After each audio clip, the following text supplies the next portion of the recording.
Hello, and welcome back to another episode of Age Better, where each week we take a deep dive into all the ways we can feel better, look better, live better, and, yep, age better. I'm your host, Barbara Hannah Grufferman.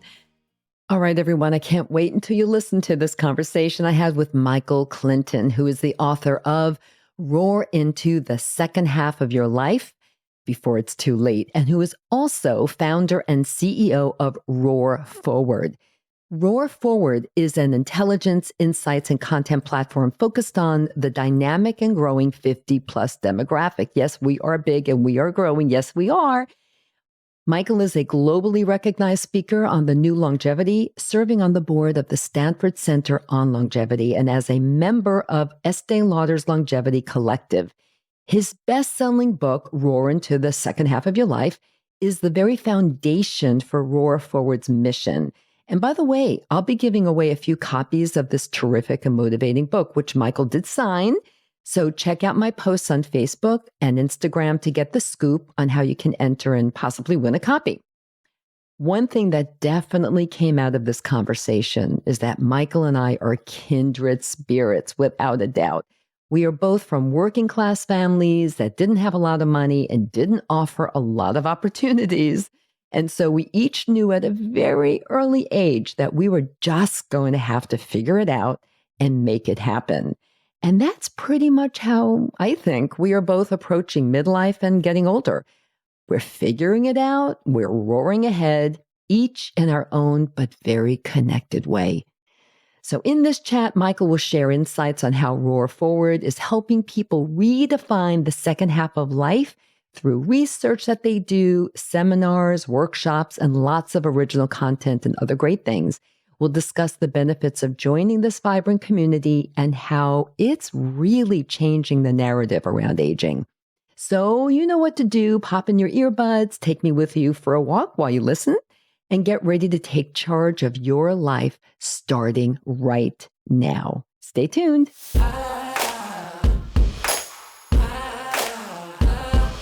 Ryan Reynolds here from Mint Mobile. With the price of just about everything going up during inflation, we thought we'd bring our prices down. So to help us, we brought in a reverse auctioneer, which is apparently a thing.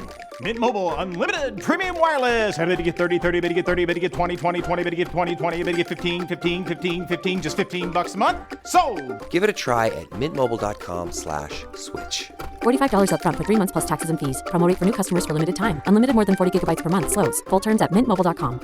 If you're struggling to lose weight, you've probably heard about weight loss medications like Wegovy or Zepbound, and you might be wondering if they're right for you.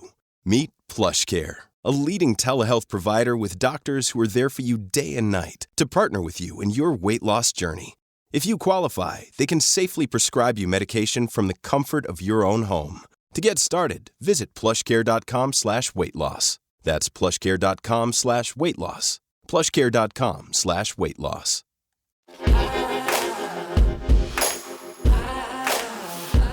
Hi, Michael, and welcome to Age Better. Hello there, Barbara. Great to be with you today. Oh, it's so nice to have you here. I mean, first of all, you wrote this incredible book, and we're going to be doing a book giveaway, so I'm really excited about that. Roar into the second half of your life before it's too late. I love that little subtitle there, Before It's Too Late. Don't let it be too late, everyone. So, Michael, you're also the founder and CEO of Roar Forward. Can you tell us what that is? Sure. We'll get into how the book came about, but the book was a great success. I think it hit a lot of nerves with a lot of people because, as you know, the new longevity is here. If we are healthy at 50 or 60, we have a very good shot of living to be 90 or 100. And there are almost 60 million people in this country who are 65 or over, and that's going to grow to 80 million within the next 10 years. So there's an enormous amount of people who are going to live this very dynamic second half of life. So we wanted to, from the book, build a platform and build a community and build a business and build content strategy all around what we call the new longevity. So you wrote the book first, Michael, and then you started the company, and the company is really kind of based on the principles that you present in the book. Am I right? That's which I'm true. holding up again for all of you watching on YouTube. Yeah. it's a multidimensional aspect of the book. But it all started with the book. Yes, you're right. Mm-hmm. Okay. And so tell us a little bit about your background. You were a publishing executive at Hearst magazine for many, many years. And then you decided to take this pivot, which is so wonderful. I love having people on the show who take pivots in midlife, as you have. And just tell us a little bit about your background. And did that background and all of your experiences in publishing, did it help you to launch this new career and new business? Yeah, I came to New York City as a 22-year-old to be in the publishing business with $60 in my pocket and no contacts and a couch to sleep on for 2 months. And like every young, ambitious person, started finding my way and got into the publishing business early. My first big job was as the publisher of GQ after a number of years doing the core work. And then I was a senior VP and exec VP at Condé Nast. And then I went over to Hearst and had the great fortune of being on the team that launched Oprah's magazine and Food Network and HGTV. And I was the president and publishing director of Hearst magazines for many years, chairman of the magazine Publishers of America. So as my dad would say, you done all right for a kid from Pennsylvania. I think you did very well indeed, right? Michael. but I was, like many people, I was kind of ready. I had had this great career. As I like to say, I was maxed out. And I started looking around as to what might be next. And you and I have talked about this. Everything I read, everything I saw, everything was so downbeat. You're supposed to, quote, retire and move to a sunny state and play golf. Well, right. First of Downbeat about aging, about getting older, anti-aging, fight it. All that. Mm-hmm. And, first of all, I don't play golf, so that's one thing. But you're too busy. But I do run marathons. That's another story. So do I. Oh, there you go. Okay, well, we're going to have to share. Michael, I am now training for number 18, Excellent. But I started running at 50. I love it. So I have a lot of catching up to do. So segue for a moment. Last year, I went to Everest, a 9-day hike to the Everest base camp, and then ran the Tenzing Hillary Everest Marathon down. And oh my God. By the way, that is how I celebrated turning 70. So I'm putting a challenge out to you, Barbara. You are now. That's so unfair. I mean, you're like superhuman. No, not at all. It's all a mindset. Part of it is this thing about, we get this thing in our heads that because we're a certain age, we can't do this, we can't do that. Self-imposed ageism, age appropriate, all of these negative images that come to us from entertainment and media and so forth. And they're all false constructs.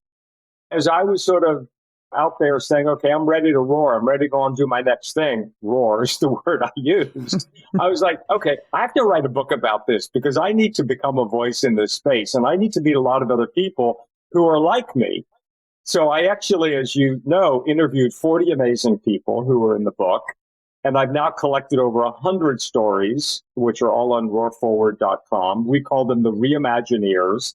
And these are the people who are driving this movement, this people over 50 who are starting new careers, going back to school, running their first marathon, having a new marriage, all of those like really inspirational stories, because you can't be it unless you see it. And so we want to showcase the people over 50 who are really embracing this idea that if you're 50 and healthy, you may live another 40 years, which is a whole new life, as opposed to just 100 years ago when life expectancy was 62. You basically worked, you quote, retired, and you were dead in a few years. Well, right. That's really not the case anymore. So embracing the possibilities of what might be is really our message. And you call them Imagineers, which I love. And there will be links to all of this in the show notes, everyone, so you can check out Roar Forward and the book. I'm holding it up again, Roar into the Second Half of Your Life before it's too late. And in those show notes as well. But I also like to call these people badasses. Yeah. I had someone on the show last week who She was in corporate America forever, very, very successful, as you have been very successful. And then she decided at the age of 65, she looked in the mirror and said, do you want to be sitting at this desk and doing this exact same thing, which she could have been doing at the age of 70? And her answer was no. And so she made a list of all the things she wanted to do. And there's a whole backstory behind it, which will become clear to people who listen to that episode, which is coming next week. And she decided to become a filmmaker. Yep. And she is a very successful filmmaker, and now at the age of 73. So I love that. She was fearless, like you too. I mean, you could have said, hey, I don't know. I've been successful in publishing, but this is a whole different thing. I'm going to have to convince people to really kind of get involved and roar forward in this membership and read my book. And what do I know about aging? I'm just starting it, right? I mean, you were a newbie. First of all, I love that story. And I'll just tell you a quick anecdote. So I decided I love school and I love being a student. And I believe in lifelong learning, which is a part of our ROAR message. You have to constantly be learning new things, right? So I decided to go back to school at the age of 65 and go get a master's degree at Columbia in nonprofit philanthropy. I'm interested in the subject. It was 12 courses. It was a major headset change. So there I was, the president of a publishing company looking out over a 44th floor view of Central Park, all these people, but there I was in a classroom and I was just another student. And it was incredible because I was also one of the oldest students in the class. But it gave me a view into what younger professionals are thinking about. I became a mentor to many of them. I got to learn an entirely new subject. And I think that when we let ourselves think about what might be, like your friend who became a filmmaker, those are the people that we talk about and we showcase. Those are the people we celebrate. So brava to you. Really, that is just wonderful. And so when you went to school, this all happened, you got your master's before you wrote the book and started ROAR. Am I right? Or what's the time frame here? No, I started the school in person and then COVID hit.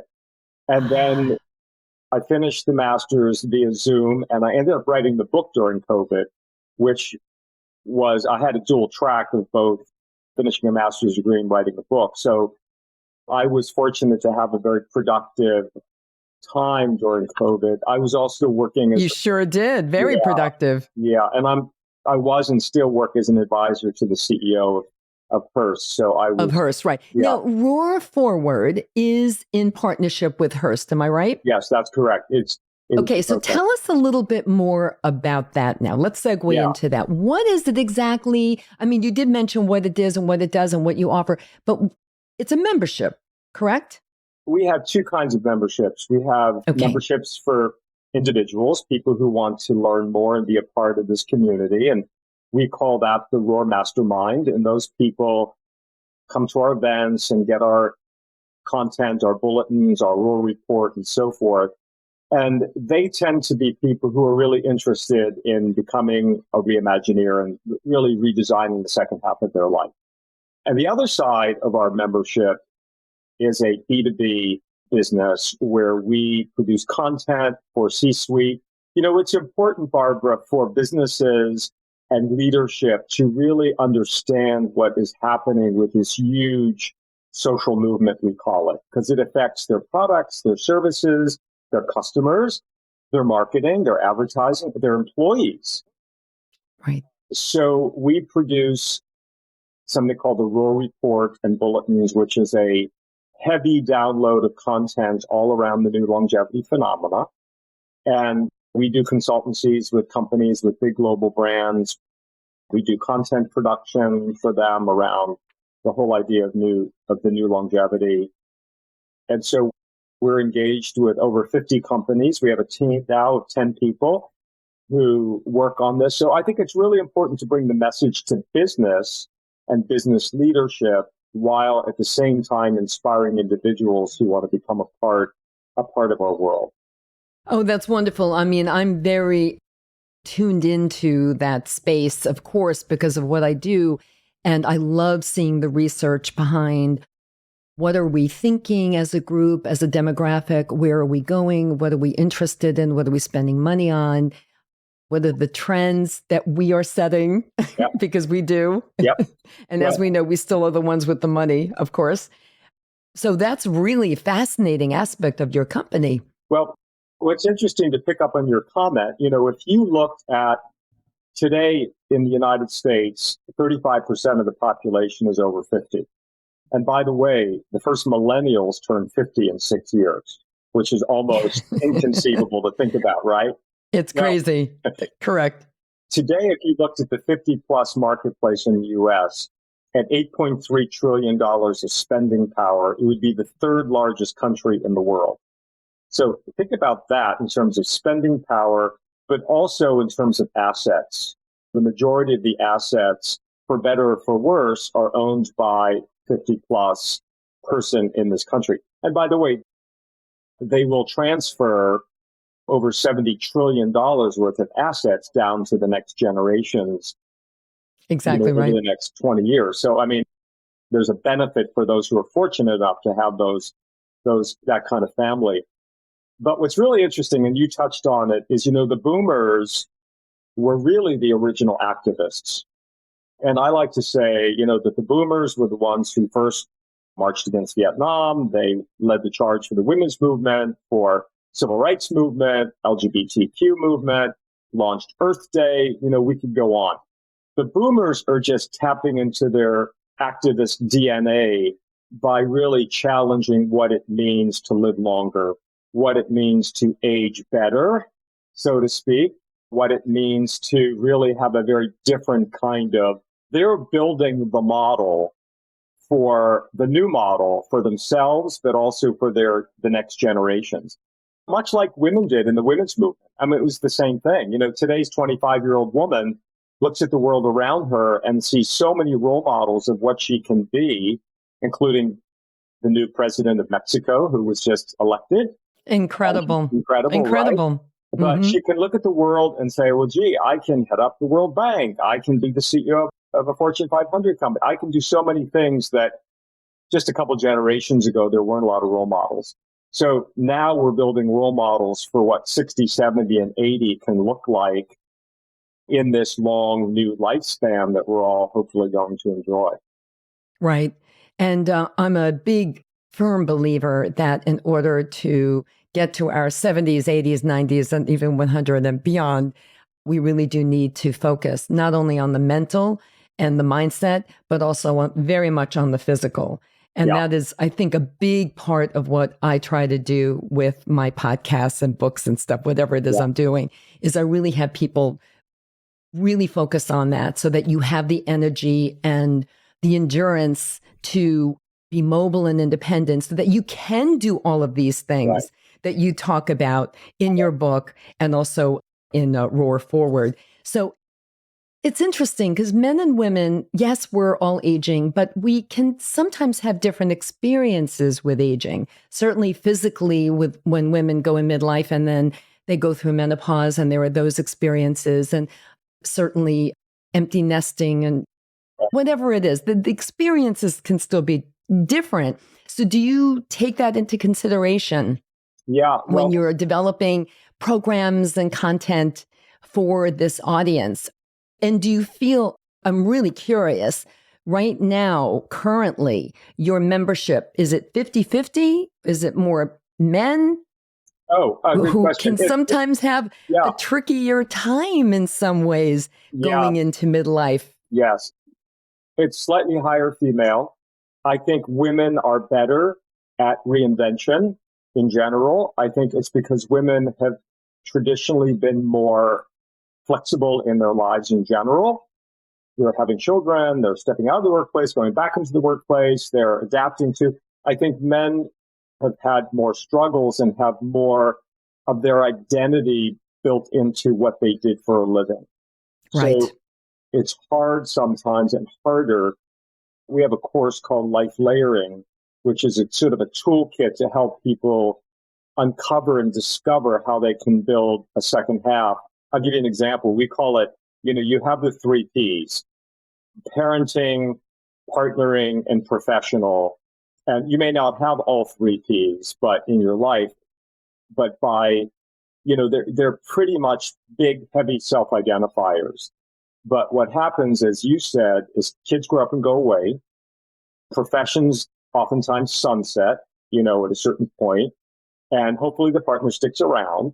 But we say, what are your other personas? Like, who are you? Like, how would you define yourself at 55 or 60 when those 3 Ps may have diminished a bit?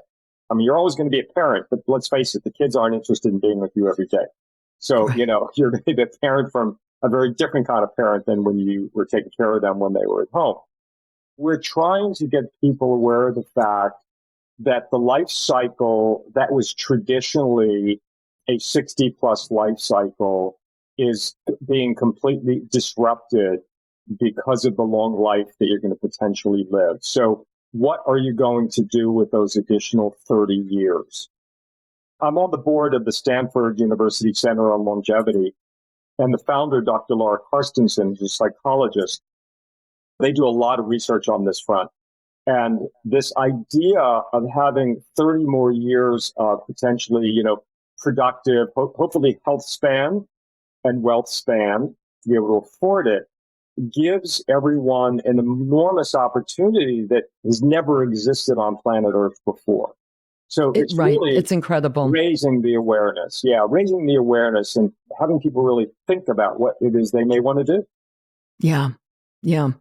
So what are some of the exclusive resources that someone, not the B2B side of what you do, but, the consumer like me, if I joined and was a member, what can I expect? Well, first of all, you get all of our content, which is great because we are a content company. You come to our various events. We just had a great event that was, you're going to live to be 100. Congratulations. Can you afford it?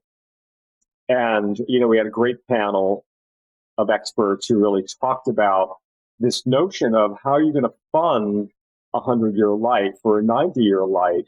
And, today's science, today's 5-year-old has a 50% chance to live to be 100. So yes. Getting our kids to think about this and our grandkids is really important too. We showcase whether it's workplace or financial or health. Our next event is all around. Weill Cornell Medicine is one of our sponsors. We have multiple sponsors. And so we have a team of doctors from Weill Cornell coming to talk about health span. To your point, we publish men's health and women's health. So we oftentimes have the editors of those magazines talking about health span and the things that one can do. That's a real benefit, I think, to being in partnership with Hearst. Yeah, for sure. Right? Do they give you content as well? Or is this all of your content produced separately? No, most of our content is original that we produce. Mm-hmm. But we also pick up they have contributed content, and we also will aggregate global content around the new longevity and showcase that as well. So that things that the everyday person may not be seeing in the New York Times, the Wall Street Journal. So we might have something from the Wellness Institute, or we might have something from Stanford that the average person isn't going to have access to necessarily. So it's multidimensional, but certainly the joint venture with Hearst gives us access to a lot of different things. And by the way, I write on the topic for Esquire and Men's Health and Oprah, and that's under the tab Thought Leadership on our website, the stories that I write all around the new longevity topic. Yeah, that's incredible. And so Michael, how does Roar Forward, it's very hard to say that very quickly, by the way, Roar Forward. I'm trying to say it 5 times really fast. How is it different? Like there are some other, which is great because we both agree that the more voices there are in this space, the better. Everything is elevated. The conversation is elevated. So there's for example, I had Chip Conley on the show recently talking about his new book, which had just come out a few months ago, and also his Modern Elder Academy and what he's doing offering classes. It's not a membership-based thing. It is different. Right. But it's similar in that it just wants to help people focus on their next chapter and on the rest of their lives. Yeah. So are you similar or different? Yeah. Well, Chip is... Do you know Chip? I know Chip well. And, I have a home in Santa Fe, New Mexico, and he spends a lot Okay. Yep. I actually met him through a mutual friend in Santa Fe. Mm-hmm. And I think pretty much what Chip does is all consumer focused. So he has his 1 week classes at his place in Baja and also now in Santa Fe. And so he's all consumer all the time. He doesn't really do a lot in the B2B space. I think what's important is that there be many voices, modern voices, fresh voices in the space, of which I hope to be one, that all are a chorus around the new longevity. And I think that our focus tends to be on the consumer side. It tends to be more professional managerial, people who have the experience, the money, the knowledge to have elastic choices. I was at a graduation last weekend of a woman who just at 60 graduated from veterinary school. And so she's like, I'll be a veterinarian for 20 years and that's okay. That's amazing. That's amazing. She had the flexibility of choice. So we tend to be more around the professional managerial space. There are lots of organizations that address more of a mass audience. I mean, that's really, not who we are per se. But we just want to be You mean like AARP, for example? Yeah, I mean, yes, they do fine work, but it's not our market. They are more mass and they target more of the mass market. And that's great for them. But that's not who we are. And so we just want to be one of the additional voices that are out there. I put Stanford in the mix. I'm on my way to give a lecture I just gave a lecture at the London School of Business with Andrew Scott's class, who just wrote The Longevity Imperative. I'm on my way to Portugal to give a lecture at a university that is launching a curriculum in the business of longevity. And I do a lot of keynote speeches at conferences and events, really with, once again, more B2B audiences, the majority of them, because I think it's really important for business to be aware of this. Yeah. It's something as simple as the images that they use in their advertising and the language that they use to have a fresh representation and an inclusive representation of people over 50 who are representing this new breed, so to speak. Yeah. So, yeah. I can only imagine that there's been quite an uptick in requests to have you come and give keynotes and participate on panels and the like, focusing on the business of longevity. It's got to be, because for all the reasons that you said, such a big market, booming, and people want to know how to get a piece of it. Well, I was most recently in the last 6 months or whatever, was at the Association of National Advertisers Multicultural and Diversity Conference in Las Vegas, 700 people. And I was the opening keynote. And the thesis that I put on the table is that age is a diversity issue. You probably know that only 8% of companies include age in their DEI policy. Correct. I do know that. And was when I first heard that, and it may have been Chip Conley who told me that, I don't remember, but I was shocked. No, it's shocking. And when you think about it, everyone, regardless of their race, their gender, their religion, their politics, you go down the list, everyone is going to face being 50 and over and having ageism come at them in one way, shape, or form. So raising the awareness that age is, and looking at age and people 50 plus through a different kind of lens, as opposed to what we've traditionally seen in advertising, which is a couple walking down the beach into the sunset, hand in hand, petting the cat, sipping the tea. Where's the woman like you who's running her 18th marathon in the ad? Like, I want to see you in the ad. You know what I mean? So anyway, I know. And I also, I'm very careful about this, though, Michael. I'm sure you are too. Sensitive to it, I should say, because we really want to encourage people to stay active and take care of their bodies and their minds and have their relationships and eat well and do great things and do whatever they want to look at their bucket list and maybe check some things off on and on and on, right? And then when I hear what you do and that race that you did, that crazy race, wow. And I'm sure you've got many more planned that are in your future. And, when I'm not done doing marathons yet, I mean, I'll stop when I can't. But if I can, I'm going to do them, right? And all the other, the halves and the 10Ks and the 5Ks. But then I want to be careful that people don't turn off and go, well, I'm never going to do that. So I don't want to really listen to her. Right.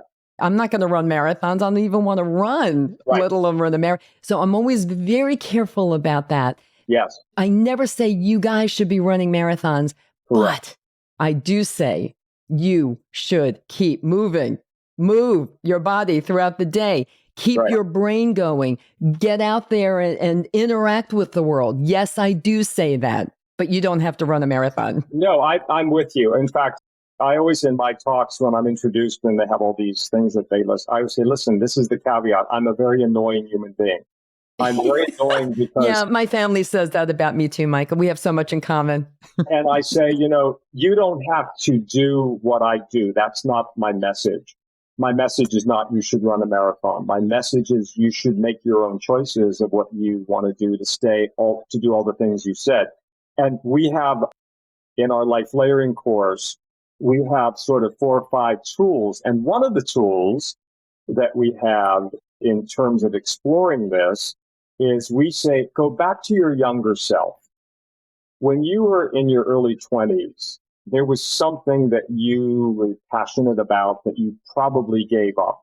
We all put something on the shelf, whether it was, I'm going to write the great American novel, or I'm going to, whatever it was.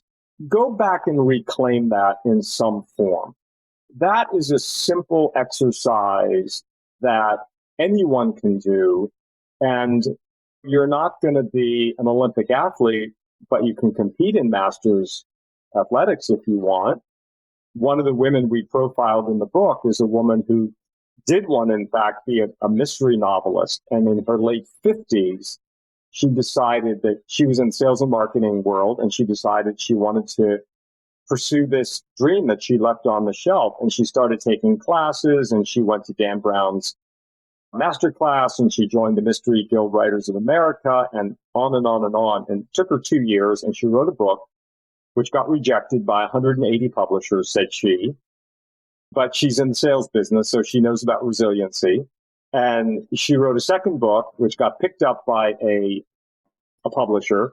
And she's now about to publish her 7th novel at the age of 68. And, she said, I now identify as a mystery writer, as a novelist. I'm going to do this for the rest of my life.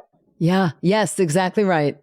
Right. She went and reclaimed something. It doesn't, once again, have to be as lofty as writing a book. It can be anything. It's your personal choice and your personal decision. So, yeah. Yeah. I love that tool. That's a fabulous tool. We're going to get to that in a minute. Like, how can people really, how do they become a member? But first, I really want to ask you, Michael. So I had my own aha moment when I turned 50. It was literally like, what? Like, what? How did this happen? When did this happen? And what do I do now? I mean, that was like really what pushed me into this, like, well, then I have to write a book because it doesn't exist. And here I am. But with you, did you one day like wake up and go, I have to do more? Like doing the race up and down Mount Everest, for example.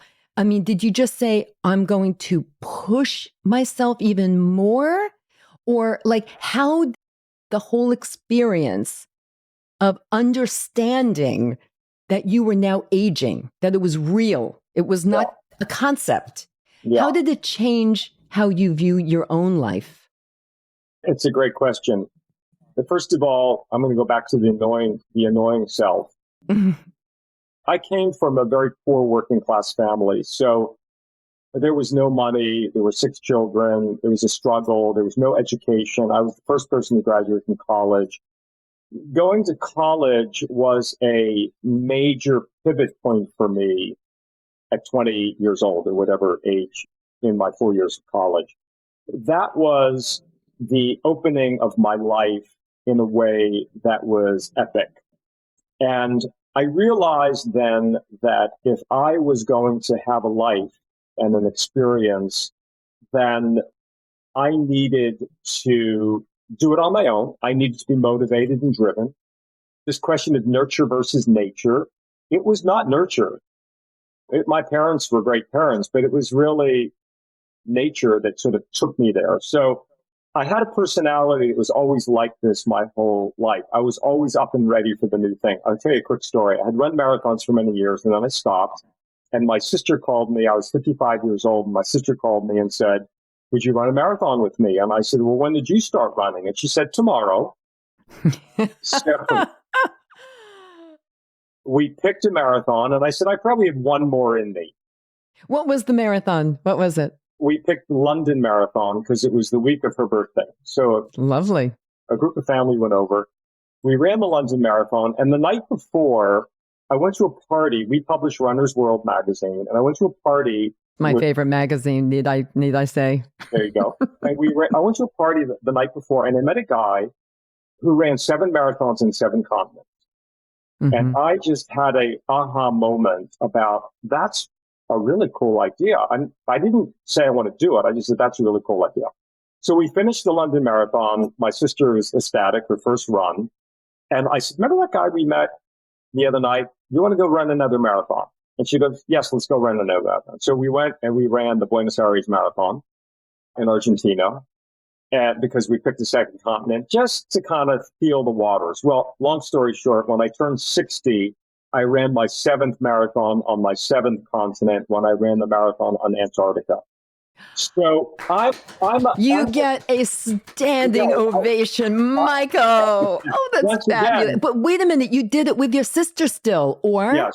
Well, she did 6. She didn't do Antarctica, which she now regrets, but that's beside the point. Oh, no. But my point is, my nature has taken me through life that to get back to your question, when I think about aging, I just think about why should that stop me? Yes. Why should that stop me about other things that I may want to do or experience or on all fronts, lifelong learning, relationships, marathoning. Whatever, fill in the blank. Yes. I know you're a big photographer. You travel everywhere. But I just want to note to everyone listening in, you really do follow Michael. Again, it'll be in the show notes, the website. You'll get the emails because he sends out the most incredible emails about where he's been, what he's doing. It's just, you're an amazing human being, Michael. I'm sorry to interrupt you. Keep going. No. Thank you for that. I mean, I don't think of myself that way. I just think of myself as someone who is, living life. I read a great, you probably know that I keep it at my desk here, Mary Oliver, the poet, who wrote, tell me, what is it you plan to do with your one wild and precious life? And I think when we realize that every day that we're healthy and that we have our wits about us, regardless of our age, and that we're loved and we love, and that, it's a precious day. And so how do we fulfill that day in ways that fulfill us and the people around us? So I've just followed that North Star my whole life, and I'm bringing that into my 60s and 70s, and I want to be that 90-year-old that's going to be being an accidental role model. It was not my plan. It's just kind of how it's played out. But when I had a kid in our family tell his friends about my Everest trip, and then he said, yeah, and it's my uncle, and he's 70, all these 28-year-olds were like, what? What? And I'm like, you know what? If I can just spark one little brain cell, that you can do that at 70, then mission has been completed. Absolutely. Are you a Capricorn by any chance? Total Virgo. Oh, you okay? Classic. Because you are such a kindred spirit, because everything you said before describing yourself, like really, and our backgrounds are very similar. I come from a Yep. blue collar working class family in Brooklyn, There you go. raised by grandparents, Okay. single mom, All right. working mom, Absolutely. and no money. But who Right. knew? I mean, Yeah. did we know that? Not at all. It was Not at great. all. Right. It was But great. you But know, I mean, I understand if you- totally yeah. get what you're saying. We're so Yeah. resilient, and we like, hey, why not? Yeah. Why not? Right. That's my daily mantra. Why not? Someone said, was your background a motivated field? I'm like, yeah, the bucket was empty. I mean, I had to fill it up myself. And you did, Michael. Yeah. You sure did. All right. So if someone, for sure, people out there listening are going to be very interested. Again, links in the show notes. But how does one become a member? I mean, how does this even happen? What do you do? First of all, we have a monthly newsletter that's free. And, Okay.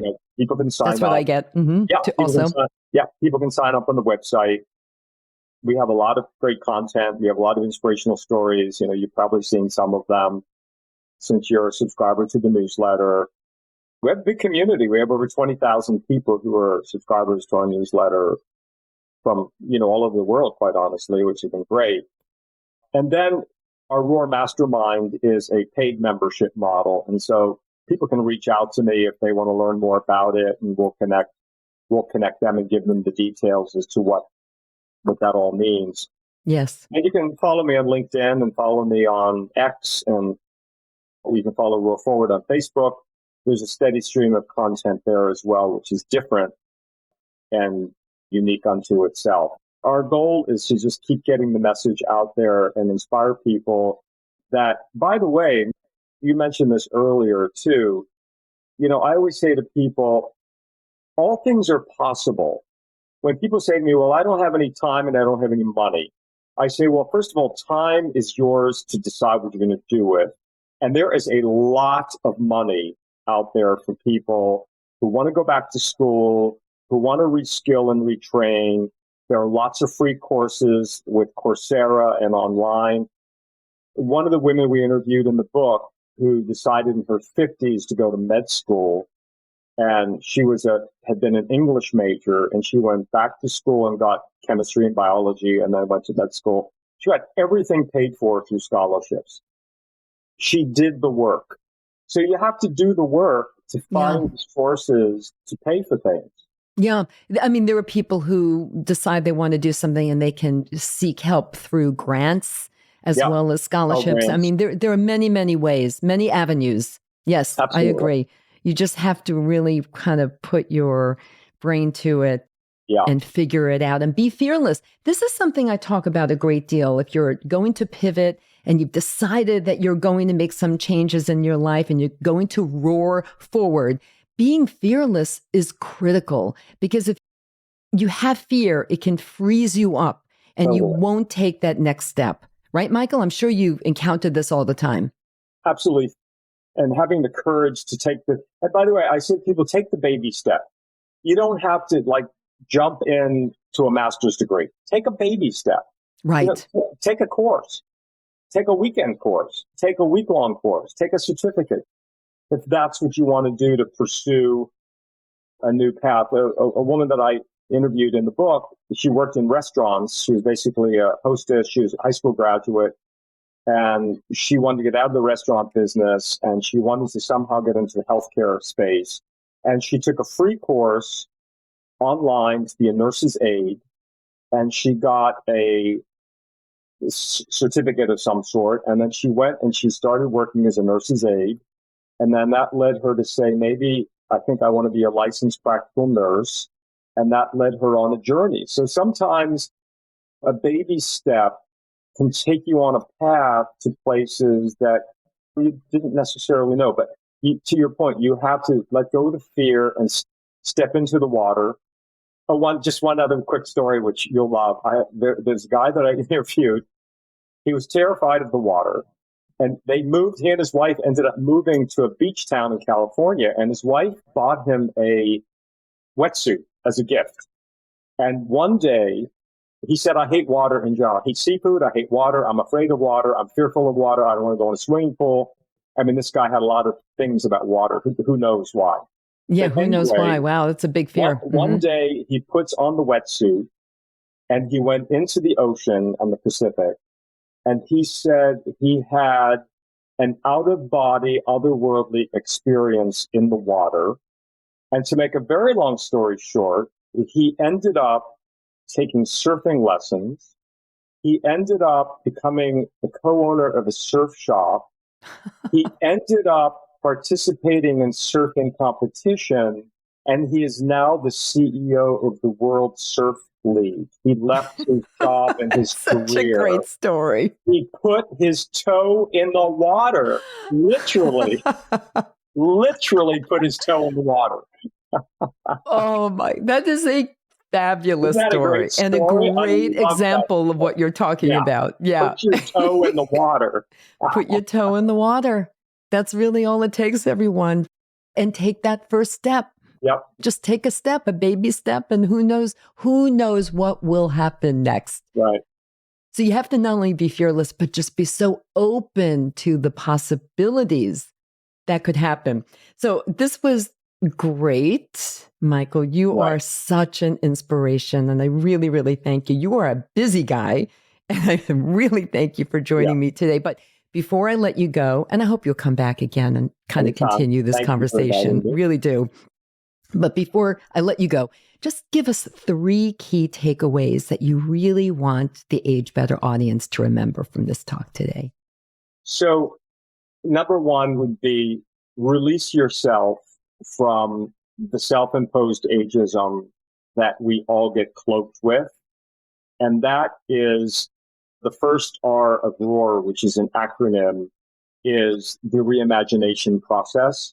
And we like to say the way you might meditate or take a walk with your dog, your day, your moment when you're having your daily introspection, reimagine yourself outside of that cloak of self-imposed ageism, because it creeps into all of us. So I would say number 1. Number 2, and you touched on this so eloquently, is own your numbers, own your health, own your health care, own your wealth care, own your age, be pro-age. There is a lot, you're probably familiar with Breaking the Age Code, the book that was written recently, that if you're positive about aging, it adds 7.5 years to your life. And that author is Becca Levy from Yale. And I think positivity about owning your age is so important because it also releases you from anxiety and releases you from so many things. And we need people who are pro-age. And look at Oprah, and look at the recent Sports Illustrated models, and look at the women who are coming forth and saying, I'm 50, I'm 60, I'm 70. Release it. Be one of those people. Be one of those people.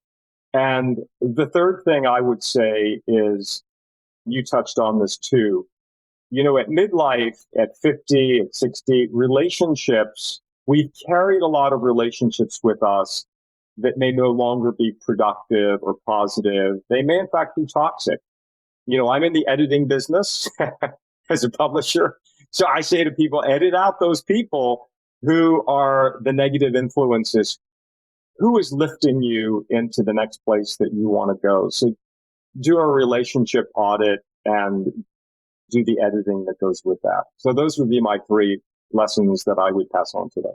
And they're wonderful lessons indeed. Michael, thank you so very much. And I look forward to having you come back.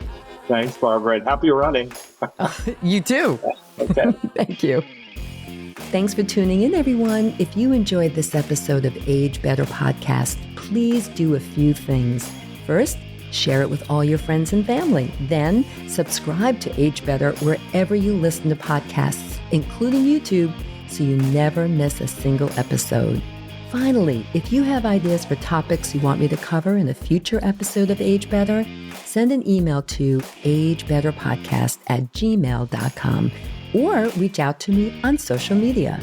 Until next time, remember this: we can't control getting older, but we can control how how we do it. Talk to you soon.